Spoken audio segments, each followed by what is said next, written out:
one more session, and I'm going to call up Jerry Collier from Alexander Mann Solutions to talk about a very interesting study that we did on tying data to business, the HR data to business outcomes. So Jill's thesis, the geeks have won, is about to be proven true. Thanks, Elliot. Good afternoon. My name is Jerry Collier. I'm one of the directors of Alexander Mann Solutions. We're a talent acquisition and talent management company. That's all we do.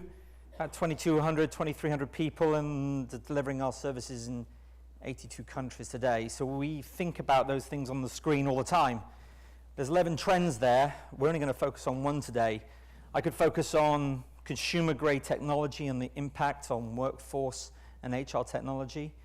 I could talk about globalization, demographics and skill gaps, some of which Elliot's just talked about. Some amazing stats. 4 million open jobs here in the US, 74 million under the age of 24 unemployed in the world today. By 2025, there's 250 million people expected in China to move from rural China into the cities. Some massive trends that are coming at us, and how we as the HR community are going to be impacted by these trends.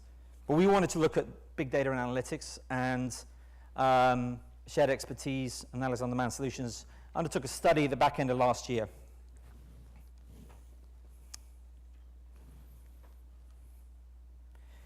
We started to look at the correlation, and I think correlation is an important word, between those organizations using workforce analytics and how successful they were in business. And it's the start of the journey. It's the start of the journey for this piece of research, and we're going to do some follow-up. It's also correlation, I think, is an important word. We can start to see through some of the research the impact good recruiting, good orientation, good engagement, learning interventions are starting to have on business outcomes, but it's only at the moment we're only scratching the surface with that correlation. So we're going to continue this this piece of research in the next 12 months.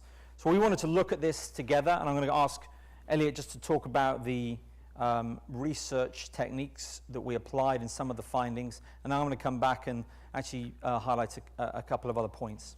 So here's how the journey actually started. Jerry and I were hungover. No, this is true. And we were having breakfast with Rosaline Blair at a place called the Delaunay in London.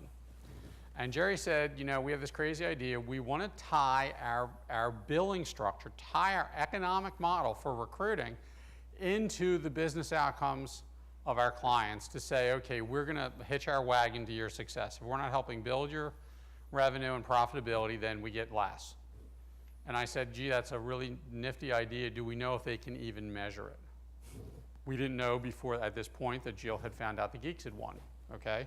So we weren't sure. So we actually went to check, all right? And this is what we found, all right? So this was how metrics and measurement correlate with business success. So we did interviews and surveys with 381 HR and talent acquisition leaders. This was Q4 of last year. We had a global response. It was balanced in range of size. We did this in US revenue and budget level. I won't go into that level of detail, but you know, mostly it was multinational companies, okay, but in a pretty broad range from smaller to larger.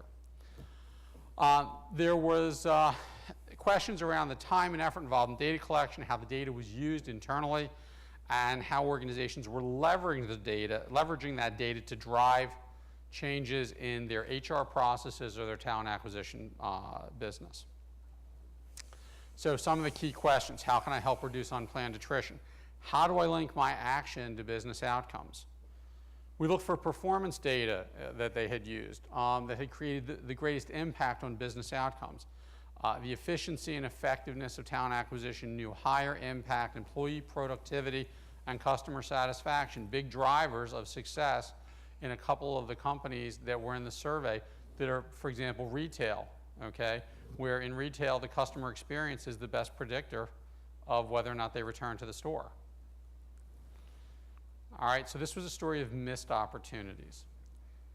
91% of the respondents in this study from 381 companies, okay, So we're talking about roughly 338 companies collected data on employee performance.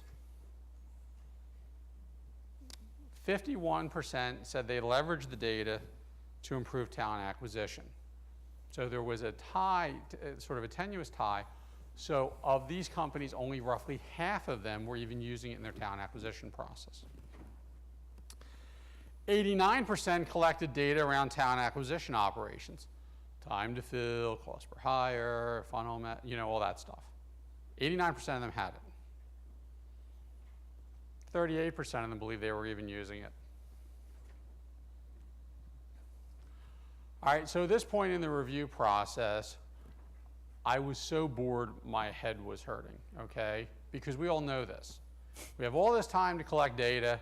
We don't have time to actually interpret it. We don't have the resources. We don't have the systems. We don't have the people. We just don't have time. So 91% are collecting data, 38% say they're using it effectively. So we were sitting in a meeting, and there was our research team, the AMS team, I think you were on that call, and I was sitting there kind of quiet because my iPad had died and I couldn't play Candy Crush Saga anymore.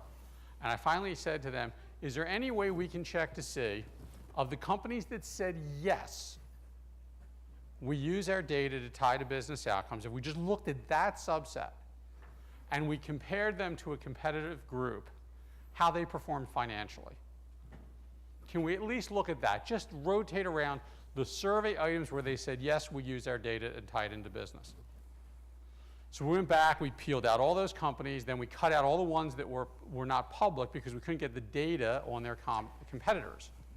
Then we went very scientifically to Yahoo Finance, and we found there are 3 top listed competitors for each one of those companies. Okay? So in the sector, they're the competitors, that's what everyone agrees, blah, blah, blah.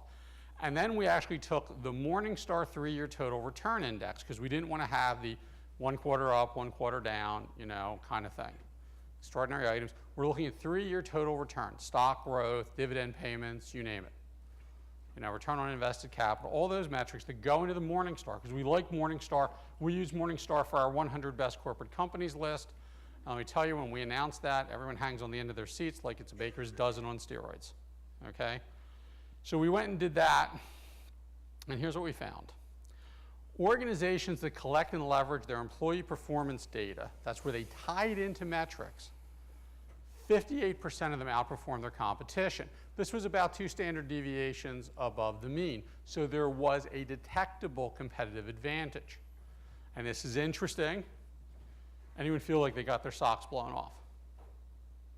Wait, we got more, right, Jerry? Yeah. They were outperforming their competition by on average 200%.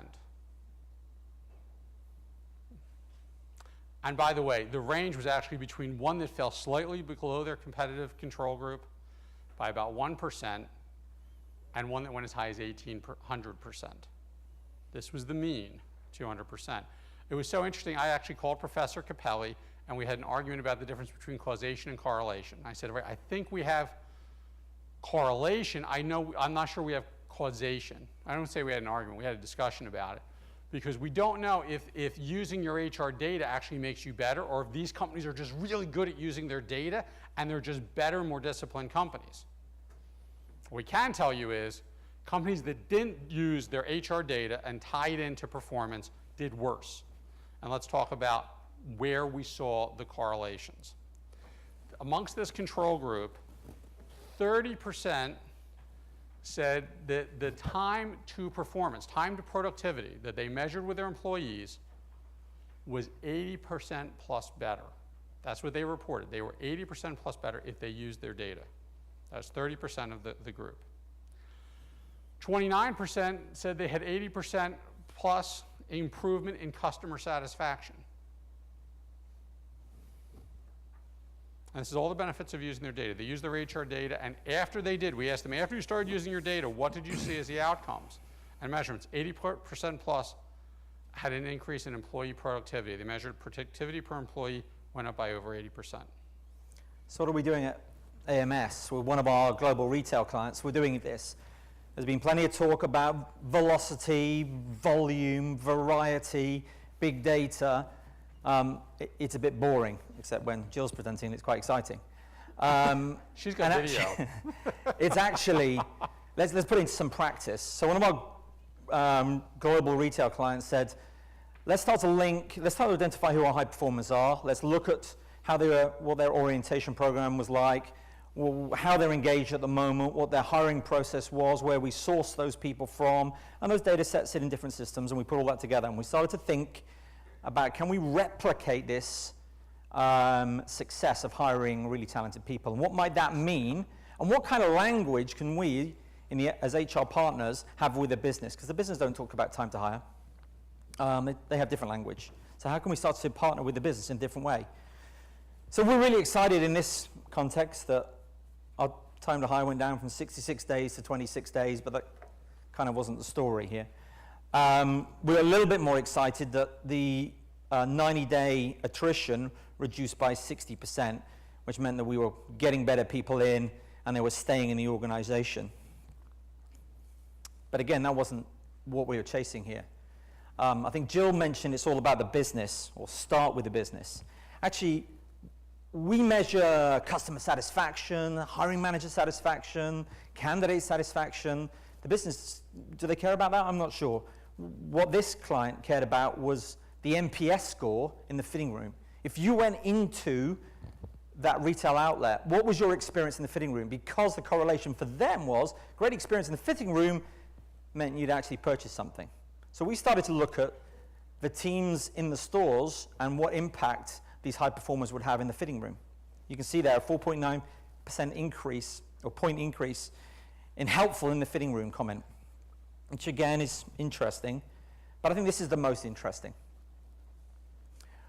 For this retail client and the business, they really only measure two things, which is conversion and what they call ADPT. Conversion is if you go into the store, do you walk out with a bag? And ADPT is average dollar per transaction.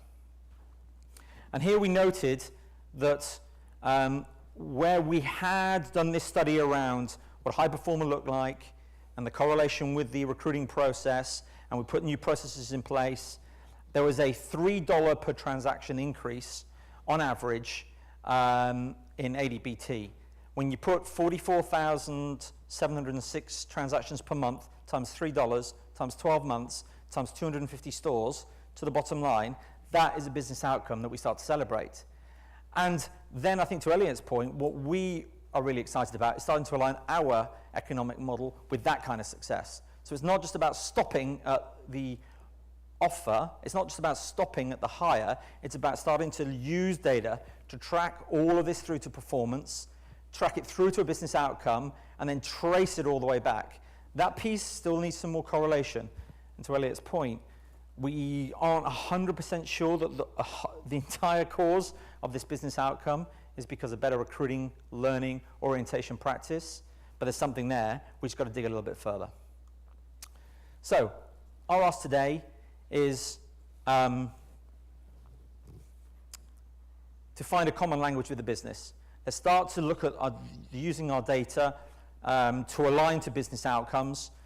Move away from things like cost and time to hire, because the business do the business really value that? Do they value fitting room net promoter scores, average dollar per transaction, and conversion rates? Yes, they do.